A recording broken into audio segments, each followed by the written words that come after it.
નમસ્કાર. આજે આપણે ધોરણ 11ની અંદર પ્રકરણ 10મું છે આંતરરાષ્ટ્રીય વેપાર. આંતરરાષ્ટ્રીય વેપાર એટલે આમ તો આપણે અગાઉના ધોરણમાં ખ્યાલ જ છે કે એક દેશથી બીજા દેશમાં જઈ અને જે વેપાર થાય અન્ય દેશમાં જઈને એ આંતરરાષ્ટ્રીય વેપાર કહેવાય. તો વિશ્વના જુદા જુદા દેશોમાં કુદરતી સાધન સંપત્તિની વહેંચણી અસમાન રીતે થયેલી છે. આપણે જોઈએ છીએ કે અમુક વસ્તુ છે એ ભારતમાં જ થાય છે અને અમુક વસ્તુ છે એ અમેરિકા, અમુક સોનું છે તો જે ઈરાન, ઈરાક એવા દેશમાં વધુ પડતું જોવા મળે છે. તો આવી અસમાન કુદરતની સાધન સંપત્તિ છે એની વહેંચણી થયેલી છે. તો લોકોને પોતાની જરૂરિયાતો સંતોષવી હોય તો એના કારણે આપણે એકબીજા દેશ ઉપર આપણે આધાર રાખવો પડે છે. તો એક દેશમાં અમુક વસ્તુનું ઉત્પાદન કરવું શક્ય ન હોય, એટલે કે જરૂરિયાત કરતાં ઓછું થતું હોય અને બીજા દેશ પાસે તે અંગેની અનુકૂળતા હોય તો તે વસ્તુ છે એ બીજા દેશ પાસેથી આંતરરાષ્ટ્રીય વેપાર દ્વારા મેળવી શકાય છે.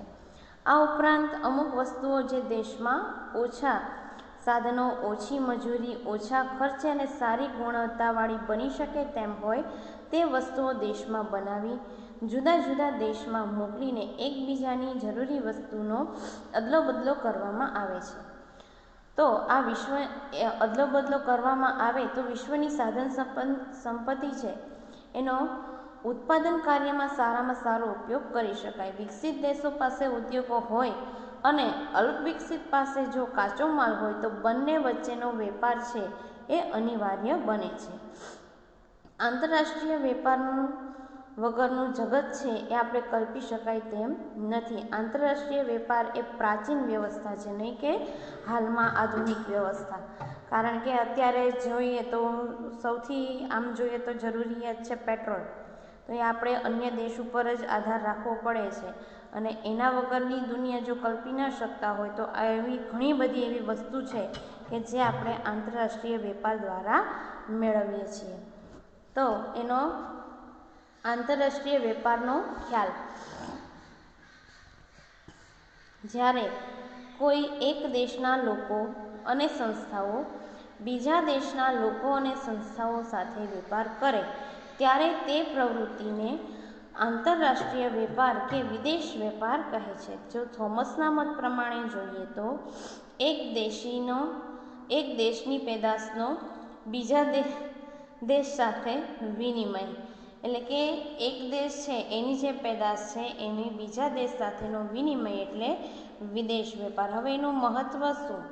તો કે શ્રમભાજન અને વિશિષ્ટીકરણનો લાભ, એટલે કે વિશ્વના જુદા જુદા દેશો વચ્ચે કુદરતી સાધન સંપત્તિની અસમાન વહેંચણી થયેલી હોવાથી દેશની જરૂરિયાતની બધી જ વસ્તુઓ ઉત્પન્ન થતી નથી. જે દેશમાં જે વસ્તુનું ઉત્પાદન અનુકૂળ હોય તે વસ્તુ ઓછા ખર્ચે અને સરળતાથી ઉત્પન્ન કરી અન્ય દેશોમાં નિકાસ કરી શકાય છે અને દેશની જરૂરિયાતની વસ્તુઓ વિદેશમાંથી આયાત કરી શકાય છે. આંતરરાષ્ટ્રીય વેપારને લીધે આયાતકાર દેશ અને નિકાસકાર દેશને શ્રમ વિભાજન અને વિશિષ્ટીકરણનો લાભ મળે છે.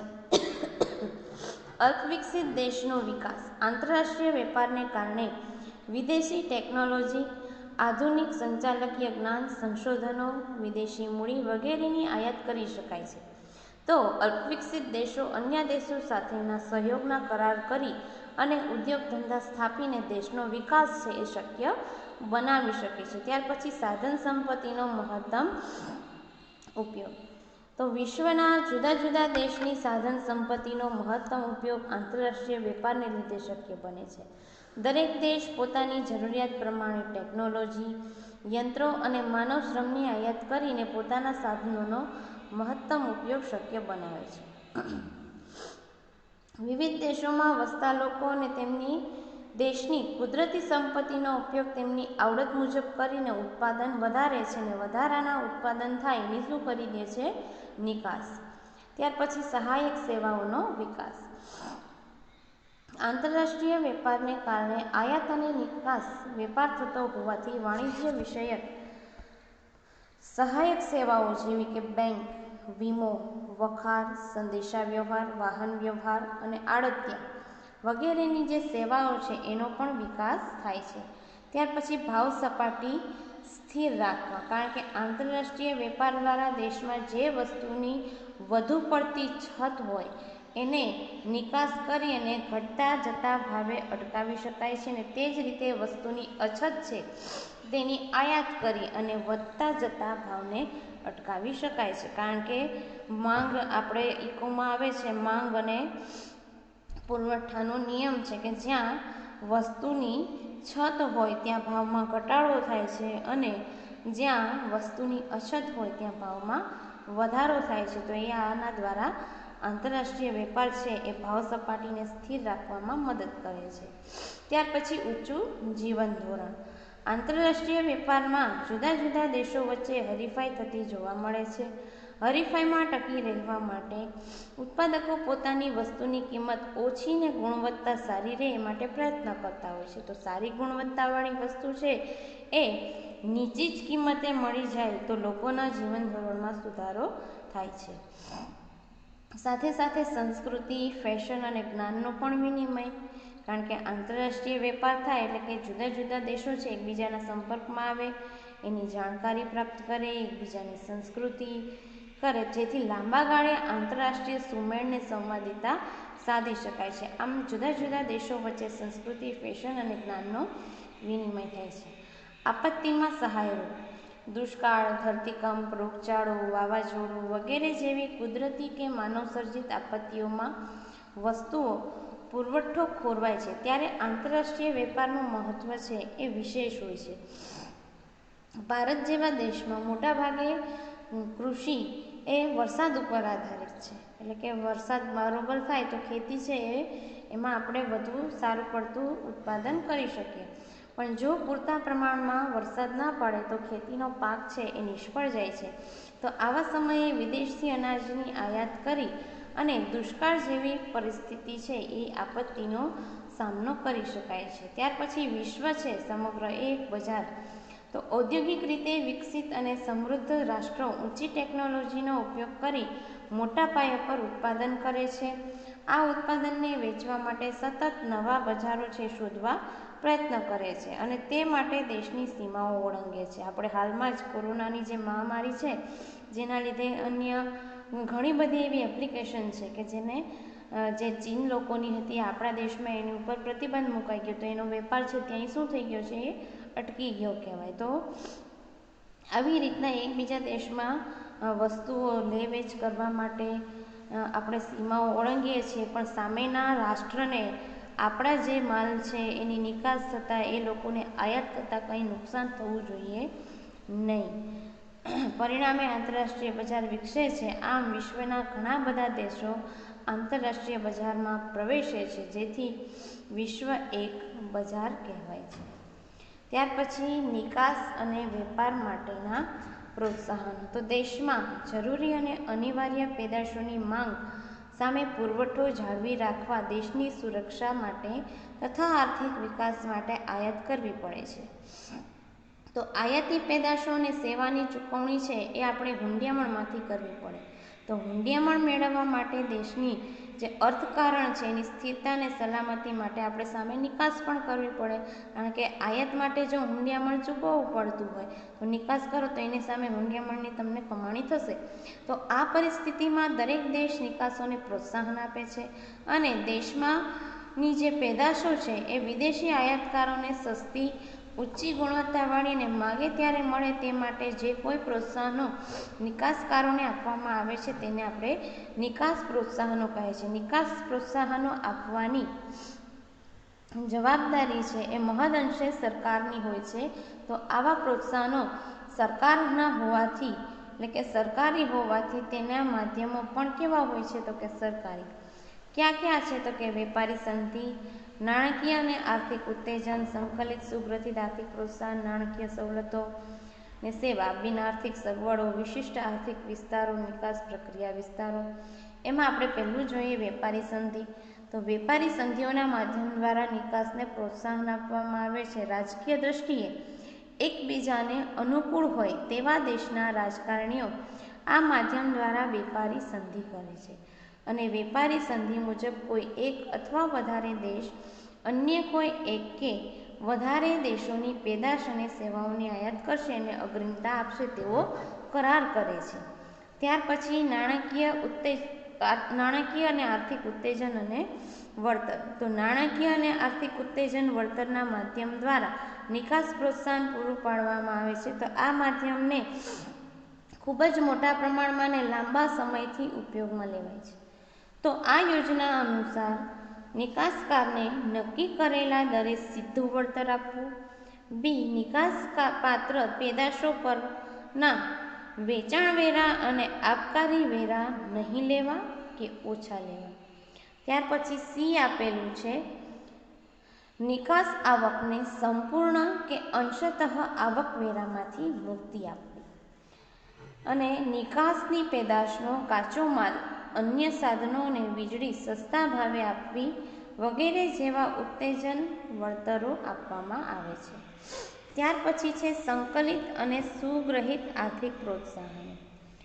તો આ યોજનામાં નક્કી કરેલા રકમની અથવા નક્કી કરેલ પેદાશની નિકાસ કરવામાં આવે છે. તેના બદલામાં વિદેશી હુંડિયામણ નક્કી કરેલા પ્રમાણમાં આયાત કરવાનો હક આપવામાં આવે છે. નિકાસની ખાતરી આપવાના બદલામાં રાહત દરે જમીન પ્રાપ્ત કરી અને તેના પર નિકાસપાત્ર પેદાશનું ઉત્પાદન કરવું, કારખાના સ્થાપવાનો લાભ, કરવેરા અને અન્ય નિયંત્રણોમાંથી મુક્ત એવા મુક્ત વેપાર વિસ્તારમાં કારખાના ઊભા કરવાના બદલામાં બધી જ અથવા નક્કી કરેલા પ્રમાણમાં પેદાશો નિકાસ કરવી વગેરે જેવા પ્રોત્સાહનો પૂરા પાડવામાં આવે છે. ત્યાર પછી નાણાકીય સવલતો અને સેવાઓ. તો નાણાકીય સવલત અને સેવાઓના માધ્યમ દ્વારા નિકાસ પ્રોત્સાહન પૂરા પાડવામાં આવે છે. જેમ કે નિકાસકારોને પેદાશની જે દિવસે નિકાસ કરે તે જ દિવસે બિલના નાણાં પ્રાપ્ત થાય તેવી વ્યવસ્થા, હુંડિયામણના દર સામે રક્ષણ આપવું, આયાતકારને સરળતાથી માલ પ્રાપ્તિ થાય તેવી વ્યવસ્થા કરવી, આયાતકારની નાણાકીય સદ્ધરતા તપાસીને તેના જામીન તરીકેની સેવા પૂરી પાડવી વગેરેનો સમાવેશ છે એ નાણાકીય સવલતો અને સેવાઓના માધ્યમમાં થાય છે. ત્યાર પછી છે બિન આર્થિક સગવડો. તો બિન આર્થિક સગવડોમાં નિકાસકારોને સીધી આર્થિક મદદ કરવાને બદલે બિન આર્થિક સગવડો દ્વારા પણ પ્રોત્સાહન પાડવામાં આવે. જેમ કે નિકાસ માટે જરૂરી માહિતી પૂરી પાડવી, જરૂરી પેદાશો છે નિકાસપાત્ર પેદાશોનું ઉત્પાદન કરી તાલીમ જરૂરી હોય એ પામેલા માણસો તૈયાર કરવા, પ્રશિક્ષણ અને તાલીમની વ્યવસ્થા કરવી, નિકાસકારો વચ્ચે સ્પર્ધા યોજી અને સૌથી વધુ નિકાસ કરે તેનું બહુમાન કરવું, નિકાસ બજારોની માહિતી આપવી, નિકાસ પેદાશોનું ઉત્પાદન કરતા કારખાનામાં હડતાલ અને તાળાબંધીને ગેરકાયદેસર જાહેર કરવા વગેરે જેવા અનેક બિન આર્થિક નિકાસ પ્રોત્સાહનો આપવામાં આવે છે. ત્યાર પછી છે વિશિષ્ટ આર્થિક વિકાસ એટલે કે સ્પેશિયલ ઇકોનોમિક ઝોન. વિશિષ્ટ આર્થિક વિકાસ વિસ્તાર અંગેનો કાયદો સંસદ અહીંયા ખાસ લીટી કરજો દ્વારા 2005માં પસાર કરવામાં આવ્યો અને અમલી ક્યારે બન્યો એ પાછું અલગ તારીખ છે, 10મી ફેબ્રુઆરી 2006ના રોજથી તે અમલી બન્યો. વિશિષ્ટ આર્થિક વિસ્તાર એ એક એવો ભૌગોલિક વિસ્તાર છે કે જેમાં આર્થિક કાયદાઓ દેશમાં પ્રવર્તતા અન્ય કાયદાઓ કરતાં વધુ ઉદાર હોય છે. વિશિષ્ટ આર્થિક વિસ્તારની શ્રેણી અન્વયે અનેક વિશિષ્ટ વિસ્તારો આવરી લેવામાં આવે છે. જેમાં એક છે એ નિકાસ પ્રોસેસિંગ વિસ્તાર, મુક્ત વેપાર વિસ્તાર, મુક્ત બંદરો, ઔદ્યોગિક વસાહતોનો સમાવેશ થાય છે જેનો મુખ્ય હેતુ પ્રત્યક્ષ સ્થાનિક અને વિદેશી મૂડીરોકાણકારને આકર્ષવાનો છે. વિશિષ્ટ આર્થિક વિસ્તારમાં ઔદ્યોગિક એકમોને ચીજવસ્તુઓની નિકાસવૃદ્ધિ માટે જરૂરી પ્રોત્સાહનો જેવા કે કસ્ટમ ડ્યુટી, કેન્દ્રીય આબકારી જકાત, સેવા કર, કેન્દ્રીય વેચાણ વેરો તથા સિક્યોરિટીઝની ટ્રાન્ઝેક્શન ટેક્સમાંથી મુક્તિ આપવામાં આવે છે. સ્થાનિક અને વિદેશી મૂડીરોકાણને આકર્ષવા ઉત્તેજન આપવું, આ વિસ્તારમાં માળખાકીય સવલતોનો વિકાસ કરવો વગેરે જેવા પ્રોત્સાહનો છે એ પૂરા પાડવામાં આવે છે. ત્યાર પછી છે નિકાસ પ્રક્રિયાને વિસ્તાર, જેમાં ભારત સરકારે નિકાસ વેપાર માટેનો પ્રોત્સાહનો માટે જે દેશના જુદા જુદા વિસ્તારોમાં નિકાસ પ્રક્રિયા વિસ્તારની સ્થાપના કરી છે. નિકાસ વૃદ્ધિ દ્વારા મોટા પ્રમાણમાં હુંડિયામણ મેળવવાનો માટેનો આ પ્રયત્ન છે. નિકાસ પ્રક્રિયા વિસ્તાર અને મુક્ત વેપાર વિસ્તાર પરસ્પરના પર્યાય છે. ભારત સરકારે જાહેર કરેલ નીતિ હેઠળ કંડલા, લીટી કરજો અહીંયા, સાંતાક્રુઝ એટલે કે મુંબઈમાં આવેલું, ફાલ્ટા, નોઈડા, કોચીન, ચેન્નઈ, વિશાખાપટ્ટનમ, દ્વારકા પાસે કોસિન્દ્રા તથા ભરૂચ પાસે દહેજ એમ વિવિધ સ્થળે મુક્ત વેપાર વિસ્તાર એટલે કે ફ્રી ટ્રેડ ઝોન સ્થાપ્યા છે. નિકાસ પ્રોત્સાહન માટે મુક્ત વેપાર વિસ્તારમાં આબકારી જકાત, દેશની અંદરના અને પરદેશ સાથેના નાણાકીય વ્યવહારો પરના નિયમન અને મજૂરોને લગતા કેટલાક કાયદાના નિયમો હળવા હોય છે. આવા વિસ્તારોમાં ઉદ્યોગો ચલાવવા માટે પ્રાથમિક સુવિધા જેવી કે રસ્તા, વીજળી, પાણી, સંદેશા વ્યવહારની સગવડો, ઊંચી ગુણવત્તાવાળો કાચા માલનો પુરવઠો સતત મળી રહે તેવી ખાતરી આપવામાં આવે છે. નિકાસ પ્રક્રિયા વિસ્તારોમાં સરકાર નિકાસકારોને નિકાસ અંગેની અદ્યતન અને વિવિધ માહિતી પૂરી પાડે છે. વિદેશોમાં વિવિધ પેદાશોની બજાર સ્થિતિ અને નિકાસ માટે રાજકીય પરિસ્થિતિ, વાહનોની અવરજવરની સુવિધાઓ વગેરે માહિતી છે તે પૂરી પાડવામાં આવે છે. ત્યાર પછી આપેલું છે આયાત વિધિ. તો આંતરરાષ્ટ્રીય વેપાર એટલે આયાત અને નિકાસનો વેપાર. ભારતમાંથી વિદેશમાં માલ મોકલવામાં આવે તો ભારત માટે નિકાસકારી કહેવાય. જ્યારે વિદેશમાંથી ભારતમાં માલ આવે ત્યારે તે ભારત માટે આયાતકારી તેમ કહેવાય. આયાત અને નિકાસ વેપારની વિધિ જુદી જુદી હોય છે. તો જુદા જુદા દેશમાં આયાત વિધિ પણ કેવી હોય, જુદી જુદી. અને ભારતમાં માલની આયાત કરવાની વિધિ આપેલી છે જે આપણે અત્યારે અભ્યાસ કરશું. એમાં સૌથી પહેલું છે આયાત પરવાનો મેળવવો એટલે કે લાયસન્સ મેળવવું આયાત માટેનું.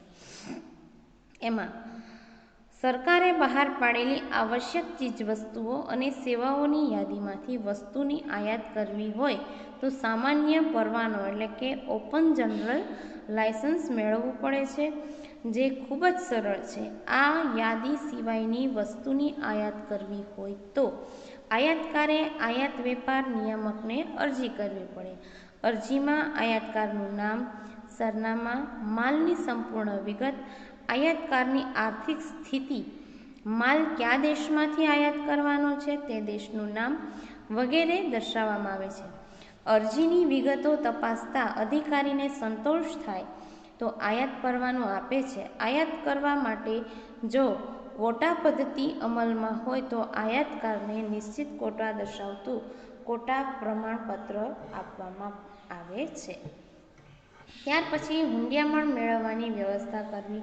કેમ કે વિદેશથી તમે માલ છે એની આયાત કરો છો તો એની ચૂકવણી આપણે શેમાં કરવાની હોય, વિદેશી હુંડિયામણમાં.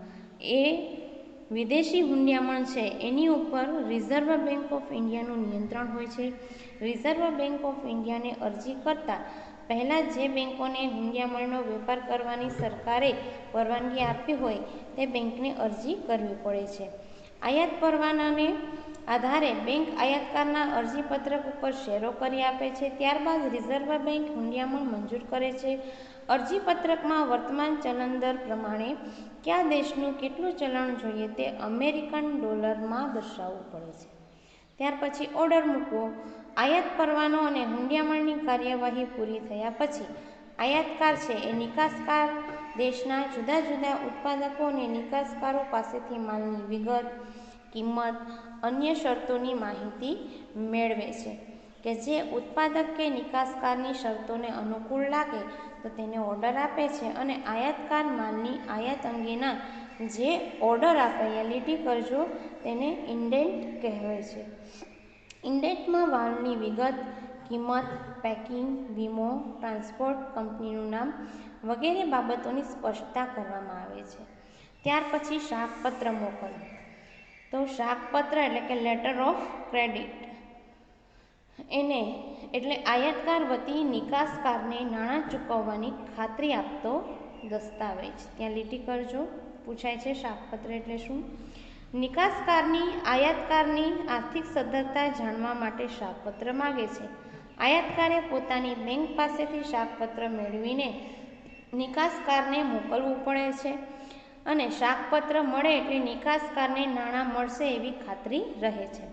દસ્તાવેજો મેળવવા. નિકાસકાર માલની નિકાસ અંગેના જરૂરી બધા જ દસ્તાવેજો પોતાની બેંક મારફતે આયાતકારને મોકલી આપે છે. સામાન્ય રીતે બેંક મારફતે હુંડીના સ્વીકાર સામેનો દસ્તાવેજ એટલે એને કહેવાશે ડોક્યુમેન્ટ અગેન્સ્ટ એક્સેપ્શન.